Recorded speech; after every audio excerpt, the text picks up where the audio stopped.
only do I work at Anaconda to raise money to do what I love, which is level rigs, where I make and sell pre-made rigs for people.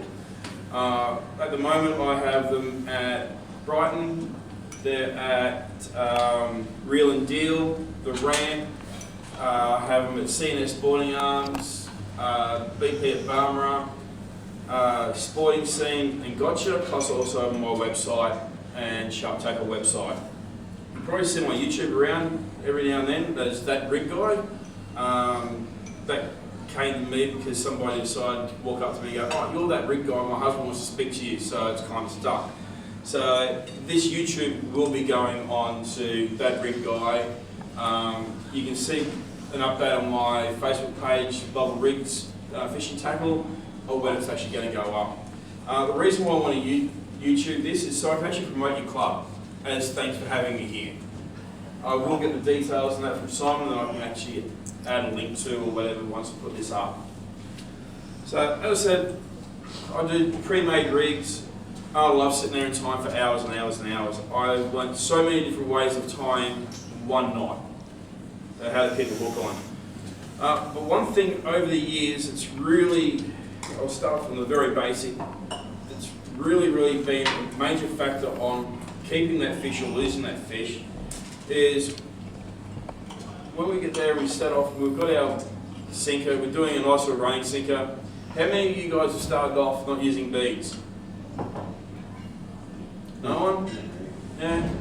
Alright, who's lost so many rigs because the sinker has actually cut through the line?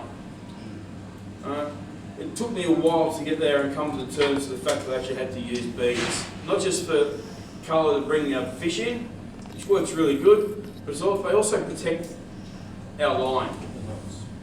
Now, another tidbit is totally non-rig related. Who uses fishing bells when they're fishing on the river?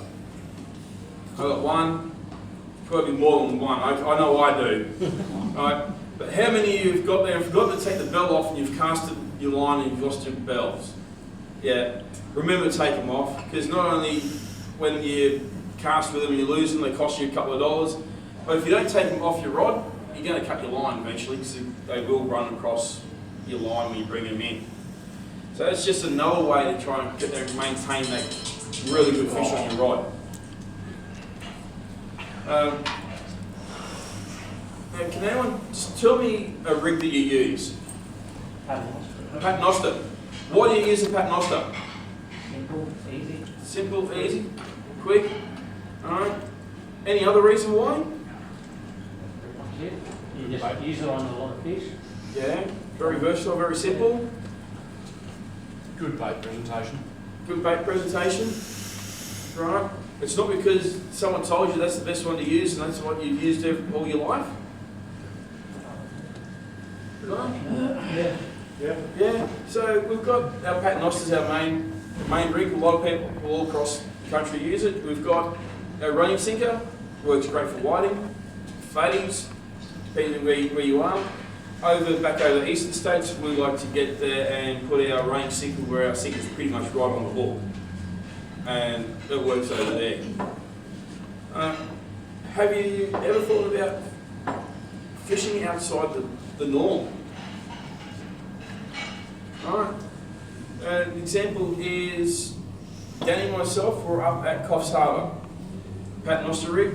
We're getting nibbles, no bites. We changed to a running sinker, got nibbles, no bites. My slide rig, which I'll bring out and I'll show you shortly, right, pulled that out, nibbles, no bites. I threw a float line in and we bagged out on whiting on float lines. Who's heard of Mark Berg? Yeah. One thing he says is if you want to catch a fish, you've got to listen to the fish. And by listening to the fish, it also means changing your rigs to suit. Alright, just because we're running a Paternoster doesn't mean the Paternoster is where it's going to go. Alright, so always look at working outside the norm. Listen to the fish. If the fish are pecking at the bottom, what are they going to do if the bait's up a little bit higher and just drifting past them? Are they going to hit it? Are they going to look at it and leave it?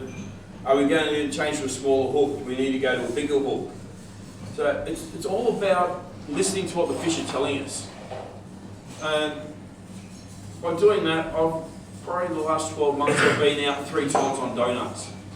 All because I get there and change around my rigs. It's not just changing your bait, but it's also changing your rigs. I've even caught mullet on half a pilly off of the Southport jetty there, bridge going across to the beach. When we talk about our paternosters, I hate loops. The only time I'll do a loop is when I'm using a sinker that big. Everything else I like to do when it comes to that is I tie all my swivels. I'll tie all my sinkers on, like that. The reason why I do that is because I can easily get there and swap out. I don't need to worry about trying to adjust a knot. Is that knot too big for the sinker I want to use? Unless I'm using these nice big bomb sinkers here that I get from Savage Tackle, really good stuff. Yeah, I'll get there and use the snap swivels. They are perfect. Now, when we do our swivels, how many of you just get there and do the double clinch knot on it? For a sinker like that, what I normally do, particularly on a paternoster, is instead of doing that back up and through the loop, because it's only the sinker, there's no real weight needs to be supplied, attached to it. If you lose a sinker, we can always replace it, right? Better than losing a fish. So what I do is I just run around and I'll just slide it straight through that bottom and then pull that tie. Now, it doesn't slip, but if it does get caught and it does slip, you're only going to lose your sinker. You're not going to end up losing the fish at another point, because every time we tie a knot in our line, what happens to it? It weakens. So I was talking with Simon before about doing our paternosters. Right? What do I do with it? Here we go. How many people tie dropper loops? Yeah, me. Have you ever thought about maybe tying a totally different knot altogether, like a locked Albright? Alright, I don't know if you can see that, I'll pass it around before I used to go through. But what you're doing with that is you're tying your one line onto the other. So it's actually basically acting like a 3-way swivel, but you've actually got it tied into your line. So you don't actually have any weight on another knot. With that, here. With your dropper loop, if you shock load that, it actually snaps. Up until around about 30-pound line, you can actually shock it. Just a quick chuck like that, it will break. Where that one there, it won't break. It's just a 3-way pull. I use that on paternosters when requested. If it's not requested, I will do a standard dropper knot. But that just gives you that bit more security into your gear. The other things I like to use, right, particularly around the beach, is, yes, I'll run beads with these as well. Is our easy rigs. And the same reason for that is so that we can easily get there and swap it out to a heavier sinker or a lighter sinker. We might be one of those people who've decided to head over to good old New South.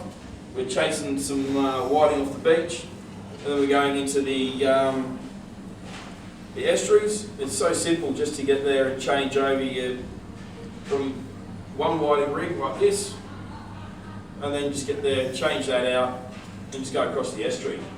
Because we will use that similar rig off the beach for whiting over there.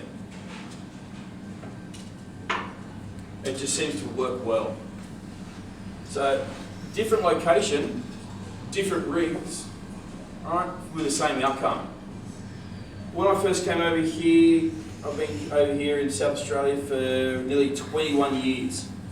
There was a gentleman by the name of Richard I who taught me how to fish South Australian way, because nothing I was doing from the eastern states was working.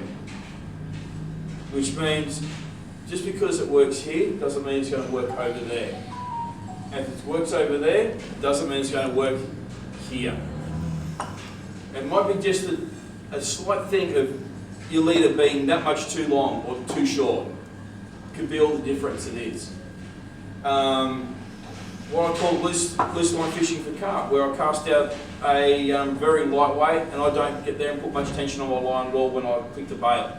Gives the fish enough time to pick up that split shot and take off and hook up.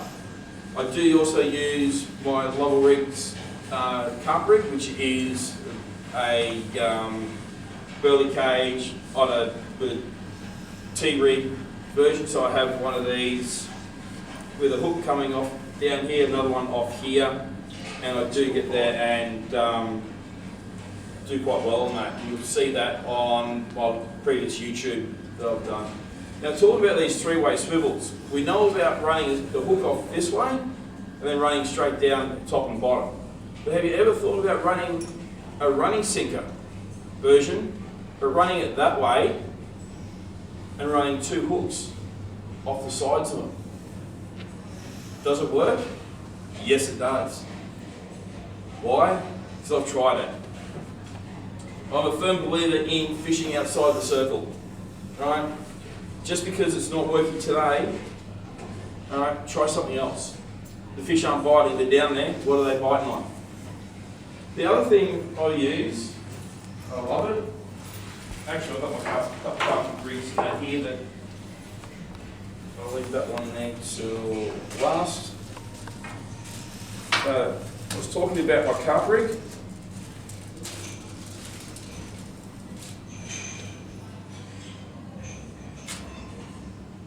That there is my carp rig that I make and sell.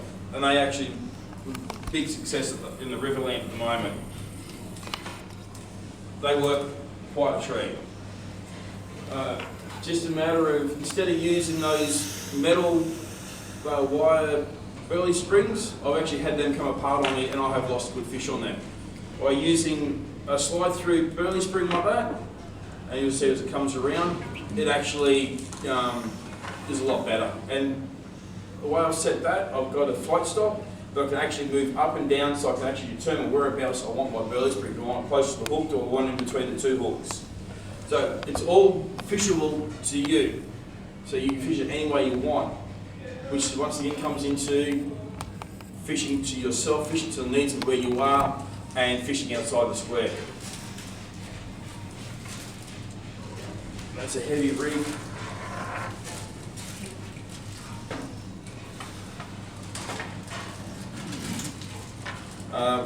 Who snells their gear here? Yep. A lot of yous. I was running through Simon just before on quite a few different snelling techniques that I use. Unfortunately, I don't have my nice green cord that I use to demonstrate, so that make it a bit hard for you. But one thing I do with all my snells is I actually, when I cut the tag off, I actually haven't done on this one. Yes, I have. Right?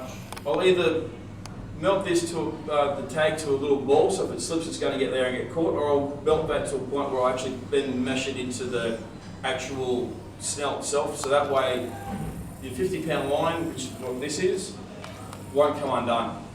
So it doesn't matter if you have any back and forwards or whatever, there's no slippage in that whatsoever. It's just another little technique that I use just to get there and make things a little bit more user-friendly to you guys. And all these here are available for you guys to get there and have a look at as well, if you just want.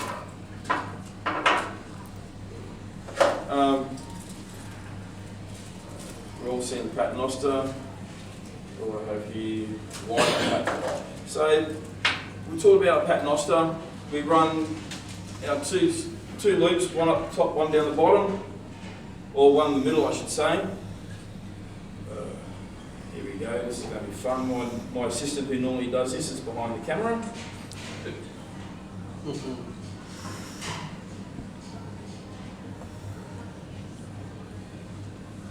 call this my whiting paternoster rig because the bottom loop, or the bottom, what I've cut from the bottom, is actually longer. So therefore it actually sits down on the bottom. So it actually sits around on the sand. Now I just needed someone with a better set of eyes than what I do. Should have done it. Now, yeah, up the back it goes. There you go.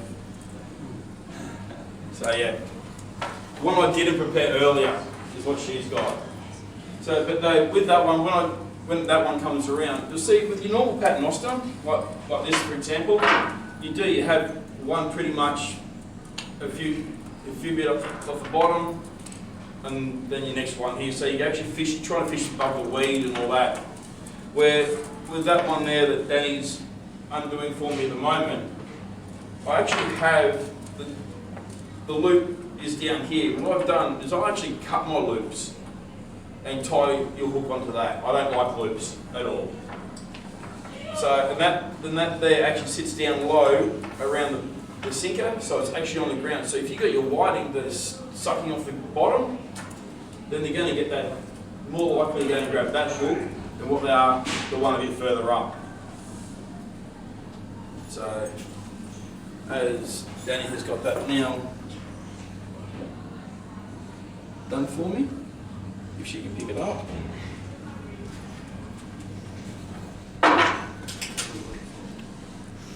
So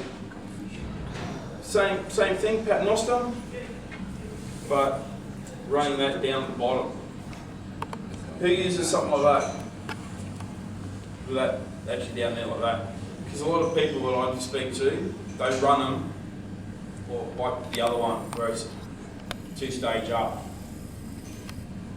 And once again, with that sinker there, I just do that quick tie, so if that does come loose, it's good. We talk about the new versus the old. Who's heard of the slide rig? Or should I say, over in England, they call it the pulley rig. No one. Well, over here, I decided one night, because while sitting on the back veranda trying to beat depression for the 100th time, I decided to muck around, and this is where Lovell Rigs comes from. Basically, mucking around, trying to beat depression, and ending up with hundreds of rigs tied with no chance in heck of me ever using them. So with the pulley rig over in England, they got it set so when they cast out, they have a rig with their sinker, they hook their hook on to the bottom, they cast it out, then it splashes off and does its thing. When they hook up, the fish pulls the sinker off the bottom. Now I decided to call this a slide rig because it's basically what I call it, slides up and down. But what I've done is I've made it so that there is adjustable to you. So if you want a long lead and you want to fish down low, you can. If you want to get there and fish with it up higher, you just drag your beads to the front and up she sits. Does it work? Yeah. Yes, it works. It works a treat. When I was with one of the fishing clubs I actually started out in North, I actually started at New Life Fishing Club, then I changed over to Playford, and then I stepped aside and it's just gone to, yeah, kapookie. On that particular rig, I held a lot of records for the club. The other day I went up to Barmera, I just did a quick edit to my video, threw some soft plastic corn on that, cast it out, and I reckon it was in there for probably 2 minutes, 3 minutes, and yeah, I got it hooked up. So they work really, really well.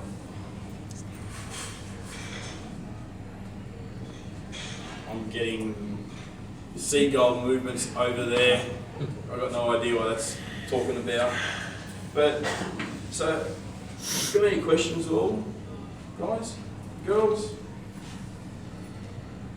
What knot did you use, like the three-way, instead of the dribble loop coming out the side? Yeah, on the, that other rig that passed around. Yes. I don't know if it is correct the name, but I was told it's the locked Albright. That's what I was told. So yeah. What's the size hooks you use on what those rigs? On these, you choose. People at the moment in the shops, like Brighton and that, they're asking for number 6 long shank, number 4 long shank.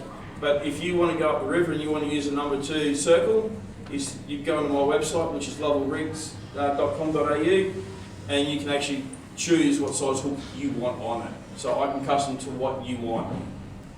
And that's with every rig. If you decide that you want a paternoster with number 8 O's, I'll do 8 O's for you instead of 6 O's. Not a problem. And what type of hook are you putting on, like a whiting rig KLs or? I'm not using the wide gaps at the moment. I can't find somebody at the moment who can supply me with the shimmer hooks, or shiner hooks I should say, at a reasonable price. At the moment I'm just using a standard long shank, standard 6 or either a circle or octopus hook at the moment. Once I do find a decent supply with the shiners, they will become an option. And where can we get like the rigs if we do you like pick up or?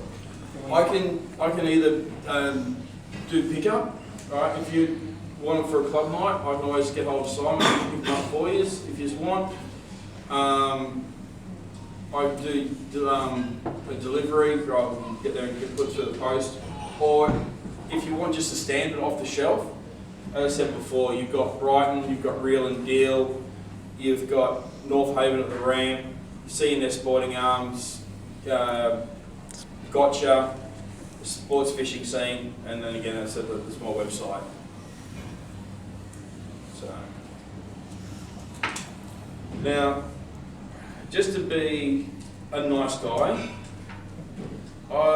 you've got a black raffle ticket. Now that black raffle ticket will be drawn with the rest of the raffle tickets, and that's going to give you a chance to get there. Out of the blue basket, you'll be able to grab 4 rigs of your choice. Right? These are just what I've just grabbed off the shelf from home, so I can't tell you exactly what's amongst. I know there's slide rigs, running sickers. I think there may be a couple of paternosters. I know there's some heavy stuff there as well. At the end of the night, if you guys are wanting to go through the black basket, there is squid jags and just other little things that we also have on our website for you to have a look at and purchase if you want. So it's up to you guys. Is there any other questions? Do you use fluoro or just normal leader? I just use normal leader. Yeah. At this point in time, as starting off, it is more beneficial monetary wise, but at the same time, I've never got there and had any issue my whole life using this type of stuff. But on saying that, if you do get there and request that stuff, it may be an extra 50 cents on charge to cover that cost of that line. You don't need trouble with fluorocarbon? Just watching a show on YouTube, and I was saying after you catch something that shocked it up quite hard, but the next time it'll break. Yeah, heard that? I've known to get there and I haven't seen under pressure come back and actually you run your hands along it like it's been, and you feel like it's been rubbing up against rocks and stuff Just like fluoro, that. just Yeah, fluoro. I've never had it with mono. Yeah. I don't know, there's just seems to be a different stretch. Yeah, Yeah. you can only sort of stretch once at a time. Yeah, and then you just cut it, throw it. Yeah. So that's why I always Yeah, go that's with it. this.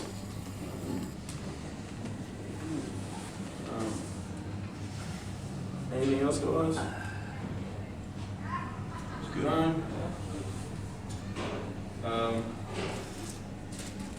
Now, trying to work out what you see. What's the biggest thing you caught on the slide rig? The biggest thing I've caught on the slide rig?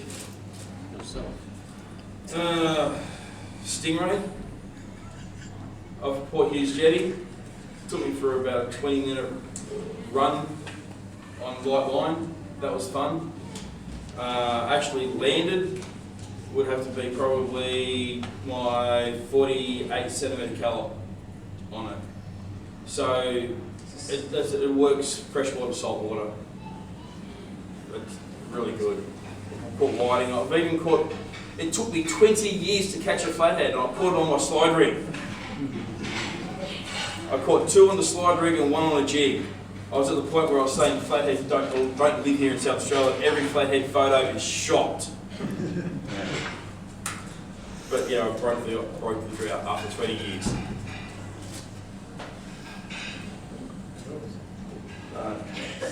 Also, I'm offering to the club as a minor type of sponsorship that if the club wishes to take the offer, from midnight tonight, I'm willing to do, if the rig costs $5, I'll do it for $4.20. Right, so I'll knock 80 cents off each rig, 4 years old. And that can, I don't care if that's custom or what. I'm a very big believer in bringing the fishing community together and getting people out there. And I know it's costly, and if I can help in any way, shape or form, then I'm happy to do it. Also, with your Christmas raffle, I'm also happy to get there and throw in $50 worth of rigs for you for that too. Okay? So when it comes to tell me what you want, and I'll make sure I've got around about that $50 to $60 worth for you for your raffle. Yeah? What pound line do you normally use for your standard rigs? My standard, well, I don't actually have a standard line that I use. Right? For my running sinkers, my carp rigs and my slide rig, I run a 15 pound. When I'm running doing my paternosters, if I'm doing the locked Albright, I'll run a 20 pound. If I'm running a T-knot or whatever you want to call it, dropper loop, I'll actually jack that up to 30 pound. Mainly because for every knot you put in that line, you weaken it. So I want to try and eliminate, even though I'm mentioning going up to 30, it's still going to get there, it's going to hold, even for those nice big 1 kilo whiting and that are out there.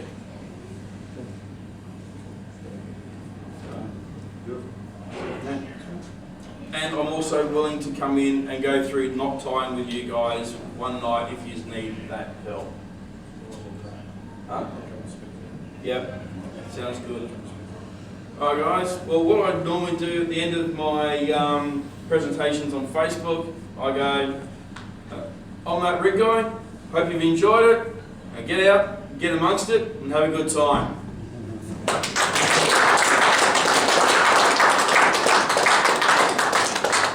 Thanks very much, Pete. Thanks very much, Danny.